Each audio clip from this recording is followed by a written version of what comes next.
जय हिंद दोस्तों। आज से पॉलिटी का क्लास स्टार्ट हो गया है। इसमें पढ़ना है इंडियन पॉलिटी, जिसमें धारा और अनुच्छेद वगैरह पढ़ना है, और आईपीसी इंडियन पैनल कोड पढ़ाएंगे, जिसमें पुलिस पकड़ने के बाद कैसे लतियाती है तो वो सारा कुछ पढ़ाएंगे। उसके बाद सीआरपीसी यानी क्रिमिनल प्रोसीजर कोड, जिसमें पुलिस जो पकड़ करके ले जाएगी तो जज किसके बेस पे आपको सज़ा सुनाएंगे, तो वो सारा कुछ सीआरपीसी में है। तो इसमें सारा कुछ इस चैनल पे आपको पढ़ने को मिलेगा। संविधान, सभी के लिए बराबर कानून को संविधान कहते हैं। भारतीय संविधान में 22 भाग और 395 अनुच्छेद हैं। भाग यानी जो चैप्टर होता है, जैसे बुक हम लोग पढ़ते हैं तो बुक में चैप्टर मिलता है, और जो कॉपी में नोट बनाते हैं तो पॉइंट दे करके, स्टार दे करके, एरो दे करके बनाते हैं। उसी तरह से हमारे संविधान में 395 अनुच्छेद है। भाग 1 में संघ और राज्य क्षेत्र की चर्चा है। संघ यानी सेंट्रल और स्टेट की चर्चा है। इसमें आर्टिकल 1 से 4 तक आता है। आर्टिकल 1 में क्या है, भारत राज्यों का एक संघ है, अर्थात इसके राज्य कभी भी टूट नहीं सकते, यानी एक यूनियन है। और नोट में बताया गया है जो देश फेडरल होते हैं उनके राज्य टूट सकते हैं, जैसे कि सोवियत संघ, यूएसए। एक होता है कन्फेडरल, जिसमें राज्य अपनी थोड़ी थोड़ी शक्ति केंद्र को दे देता है और वो कभी भी अलग हो सकता है। उसका ही मॉडिफाइड रूप होता है फेडरल, इसमें भी राज्य अपनी थोड़ी थोड़ी शक्ति केंद्र को दे देता है। और एक होता है यूनियन। यूनियन में किसी भी हाल में उसका स्टेट अगर चाहे कि स्वतंत्र देश बन जाए, वो नहीं बन सकता है। वही है हमारा भारत। अगर कोई भी स्टेट, वो जम्मू कश्मीर हो या कोई भी स्टेट, अगर चाहे कि एक अलग होकर के एक स्वतंत्र देश बन जाए, ये संभव नहीं है।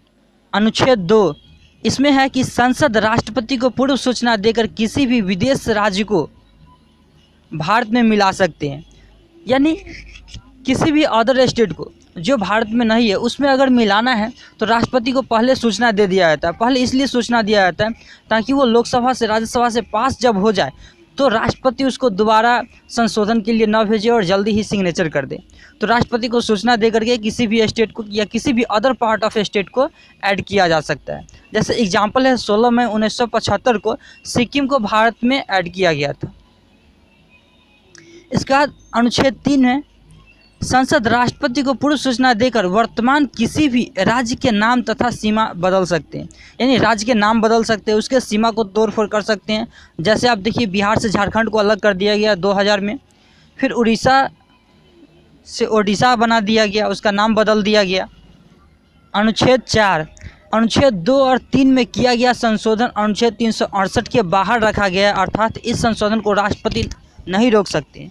अगर राष्ट्रपति किसी भी संशोधन को रोकना चाहे तो उसको उसी को रोक सकते हैं जो आर्टिकल 368 के अंतर्गत है, और ये जो आर्टिकल 2 और 3 है ये 368 से बाहर रख दिया गया है, जिसे राष्ट्रपति भी नहीं रोक सकते। चलिए भारतीय राज्यों का इतिहास देखते हैं। आज़ादी के समय भारत में 552 से अधिक देशी रियासतें थे, यानी अलग अलग छोटे छोटे राज्य थे। 552 से भी ज़्यादा राज्य थे। राज्यों में टूटा था। अंग्रेज़ों ने इन्हें यह अधिकार दिया था कि ये भारत में मिल सकते हैं या पाकिस्तान में मिल सकते हैं या एक स्वतंत्र देश भी बना सकते हैं।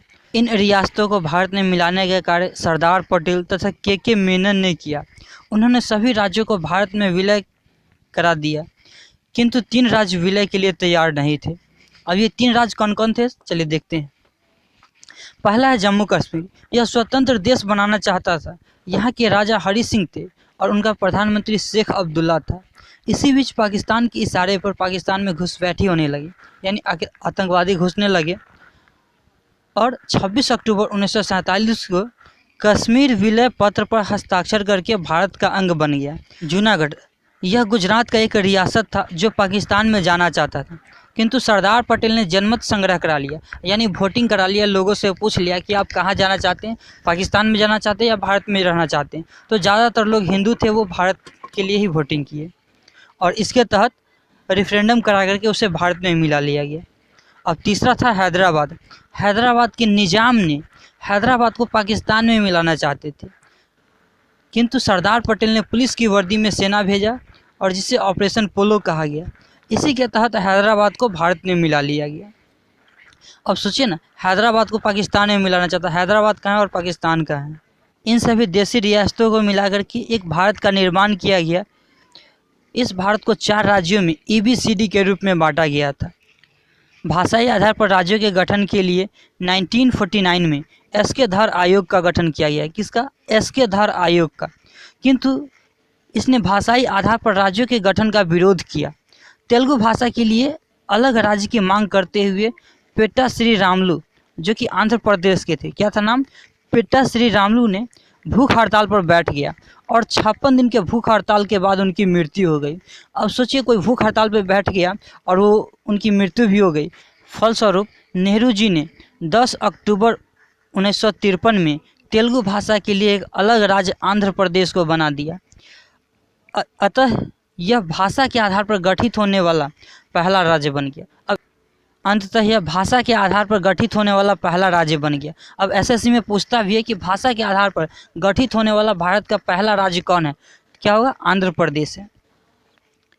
अब भाषाई आधार पर राज्यों के गठन के लिए 1953 में फजल अली आयोग का गठन किया गया। 1949 में धर आयोग का गठन किया गया था और 1953 में फजल अली आयोग का गठन किया गया। इसने अपनी रिपोर्ट 1956 में दी और भाषाई आधार पर राज्यों को कानूनी मान्यता दे दी। जब राज्यों को कानूनी मान्यता मिलेगा तो संविधान में संशोधन करना पड़ेगा। इस आयोग के फलस्वरूप 7वां संविधान संशोधन 1956 में पारित हुआ। इसके बाद ABCD को रद्द करके भाषाई आधार पर 14 राज्य और 6 केंद्र शासित प्रदेश बन गए और पंजाब राज्य का पुनर्गठन सह आयोग के सिफारिश पर हुआ था। किस आयोग के सिफारिश पर? सह आयोग के सिफारिश पर। फिर मिलेंगे अगले वीडियो में। जय हिंद।